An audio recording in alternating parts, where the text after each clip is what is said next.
Is the Alcaraz vs Sinner rivalry the future of tennis, or are fans already getting fatigue? Watch as we break down their matches, mind games, and whether this matchup still delivers the thrill or not.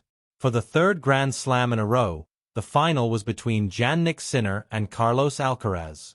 The two have also faced each other in the finals of the last 5 marquee tournaments and have split the last 8 Grand Slams.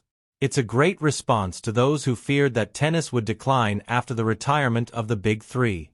But as soon as Roger Federer and Rafa Nadal stepped away, they were replaced by 2 younger players who created a similarly fierce rivalry. What all 4 share is having to deal with Novak Djokovic. However, the Serbian has struggled over the past year to challenge Jannik and Carlos, despite still being clearly the best player among everyone else in the world. And he hasn't been able to prevent Alcaraz finals at the biggest events. The question is, will anyone be able to? And when? Djokovic himself recently said tennis needs a third wheel, a role he played against Roger and Rafa. But what if no third contender emerges, and it's just Sinner and Alcaraz? Would that be good for tennis? As things stand, there's no doubt that Sinner-Alcaraz is what everyone wants, from fans to broadcasters to almost anyone invested in the sport.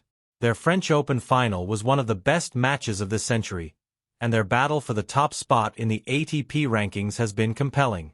That match in Paris was the peak of their rivalry, but since then they haven't been able to replicate it.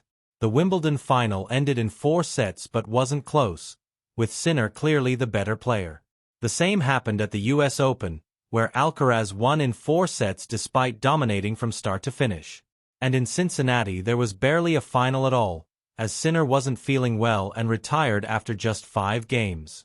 In his book, The Warrior, Rafael Nadal and His Kingdom of Clay, tennis journalist Christopher Clarey wrote that things would have been monotonous if it had only been Federer versus Nadal, even if those two were legends. It was Djokovic who broke that monotony, at the cost of being cast as the villain. What about now?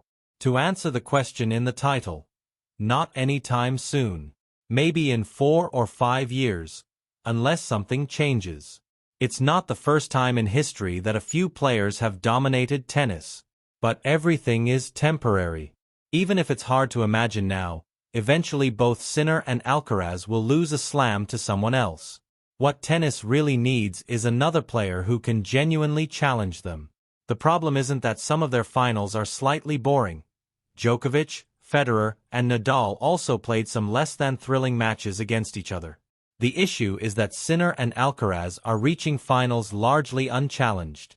Between them, they've only needed 1/5 set each to reach the finals of the last 3 Grand Slams. Alcaraz played his in the first round of Wimbledon against Fabio Fognini. Even though it lasted over 4 hours, he never really seemed in danger of losing.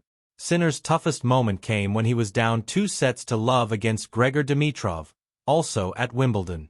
But it's unclear whether Dimitrov could have finished the job even if he hadn't been injured. All in all, Sinner-Alcaraz is undeniably good for tennis, and the prospect of the two of them battling for the sport's most prestigious titles in the coming years is exciting. Still, it would be refreshing to see a different outcome now and then.